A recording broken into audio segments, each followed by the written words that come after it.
नमस्कार, प्रभा साक्षी के शंख ध्वनि कार्यक्रम में आप सभी का स्वागत है। हिंदू पंचांग के अनुसार हर वर्ष ज्येष्ठ माह में कृष्ण पक्ष की अमावस्या तिथि को वट सावित्री का व्रत किया जाता है। इस व्रत को रखने से अखंड सौभाग्य की प्राप्ति होती है।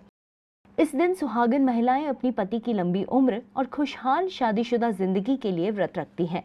हिंदू धर्म में वट सावित्री व्रत का महत्व करवा चौथ के व्रत जितना ही माना गया है। इस व्रत में वट वृक्ष यानी बरगद के पेड़ की पूजा की जाती है। मान्यताओं के अनुसार वट वृक्ष में त्रिदेव यानी ब्रह्मा, विष्णु और महेश का निवास होता है। इस दिन महिलाएं व्रत रखती हैं और बरगद के पेड़ पर रोली लपेटकर परिक्रमा करती हैं। शुभ मुहूर्त। इस साल 19 मई को वट सावित्री का व्रत रखा जाएगा। इस साल वट सावित्री अमावस्या व्रत पर शनिदेव को प्रसन्न करने के खास संयोग बन रहे हैं, क्योंकि इस दिन शनि जयंती भी है। ज्येष्ठ अमावस्या की तिथि प्रारंभ होगी 18 मई 2023 को रात्रि 9:42 से और ज्येष्ठ अमावस्या की तिथि समाप्त होगी 19 मई 2023 को रात्रि 9:22 पर।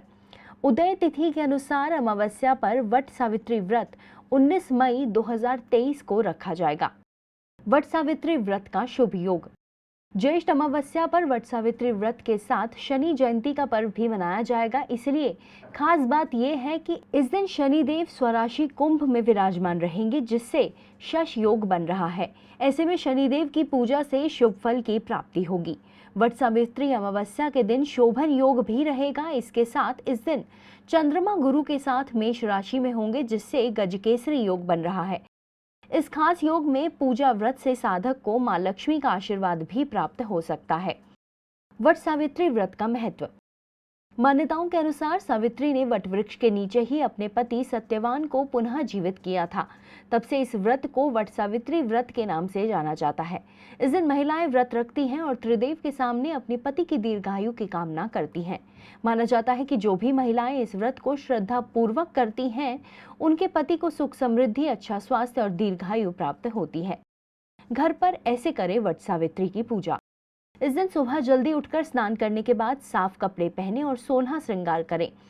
आप पूजा स्थल पर रंगोली बनाएं और एक लकड़ी की चौकी रखकर उस पर लाल रंग का कपड़ा बिछाएं। इसके बाद चौकी पर शिव पार्वती और लक्ष्मी नारायण जी की मूर्ति को स्थापित करें। इसके साथ ही पूजन स्थल पर एक तुलसी का पौधा भी रखें। अगर आप बरगद के पेड़ के पास नहीं जा सकती हैं तो उसकी एक टहनी तोड़कर गमले में लगा लें। अब सबसे पहले भगवान गणेश और गौरी की पूजा करें। इसके बाद वट वृक्ष में हल्दी, रोली और अक्षत लगाएं। इसके बाद धूप दीप से पूजन करें और कच्चा सूत, भिगोया हुआ चना, फूल, फल और मिठाई चढ़ाएं। इस दिन सत्यवान व सावित्री की कथा भी जरूर सुनें। पूजा के बाद भीगे चने, कपड़े, सुहाग की सामग्री और कुछ पैसे अपनी सास को दें और उनका आशीर्वाद लें। इसके बाद पूरा दिन व्रत रखने के बाद पूजा में चढ़े भीगे चने आदि फल खाकर अपने व्रत को खोल लें। वट सावित्री व्रत कथा। मान्यताओं के अनुसार पुराने समय में मद्र देश के राजा अश्वपति संतान के सुख से वंचित थे। उन्होंने संतान प्राप्ति के लिए सावित्री देवी की पूजा की और यज्ञ करवाया।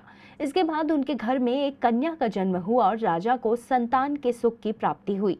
राजा ने देवी के नाम पर ही पुत्री का नाम भी सावित्री ही रखा। सावित्री रूप और गुण में बेहद ही धनी थी। जवान होने पर सावित्री को सालव देश के राजा के पुत्र सत्यवान से प्रेम हो गया।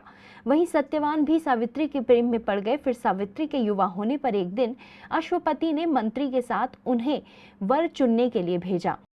जब वे सत्यवान को वर चुनने के बाद आई तो उसी समय देवर्षि नारद भी वहां पहुंचे और उन्होंने सभी को बताया कि महाराज द्युम्नसेन के पुत्र सत्यवान की विवाह के 12 वर्ष के पश्चात मृत्यु हो जाएगी। इसे सुनकर राजा ने पुत्री सावित्री से किसी दूसरे वर को चुनने के लिए कहा, मगर सावित्री नहीं मानी। नारद जी से सत्यवान की मृत्यु का समय ज्ञात करने के बाद वह पति व सास ससुर के साथ जंगल में रहने लगी। नारद जी ने जो सत्यवान की मृत्यु का समय बताया था, उसके करीब आने के कुछ समय पूर्व से ही सावित्री ने व्रत रखना शुरू कर दिया था। जब यमराज उनके पति सत्यवान को साथ लेने के लिए आए तो सावित्री भी उनके साथ चल दी। इस पर यमराज ने उनकी धर्मनिष्ठा से प्रसन्न होकर वर मांगने के लिए कहा तो सावित्री ने सबसे पहले अपने नेत्रहीन सास ससुर के लिए आंखों की ज्योति और दीर्घायु की कामना की। वट वृक्ष के नीचे सावित्री ने अपने व्रत के प्रभाव से मृत पड़े सत्यवान को दोबारा जीवित कर दिया था। वट वृक्ष के नीचे ही अपनी जटाओं में सावित्री के पति सत्यवान के मृत शरीर को सुरक्षित रखा था ताकि कोई उसे नुकसान ना पहुंचा सके। इसलिए वट सावित्री के व्रत में काफी समय से बरगद के पेड़ की पूजा होती आ रही है। उसी समय से इस व्रत को वती सावित्री के नाम से भी जाना जाता है। इसमें वट वृक्ष की श्रद्धा भक्ति के साथ पूजा की जाती है। सुहागन महिलाएं अपने सुहाग और कल्याण के लिए यह व्रत रखती हैं। सुहागन स्त्रियां श्रद्धा और सच्चे मन के साथ ज्येष्ठ कृष्ण त्रयोदशी से अमावस्या तक 3 दिनों तक यह उपवास करती हैं। अगर आप भी लेना चाहते हैं देश दुनिया की तमाम जानकारी तो आज ही सब्सक्राइब करें हमारे चैनल को। साथ ही नीचे दिए बेल आइकन को जरूर दबाएं ताकि हर अपडेट आप तक पहुंच सके।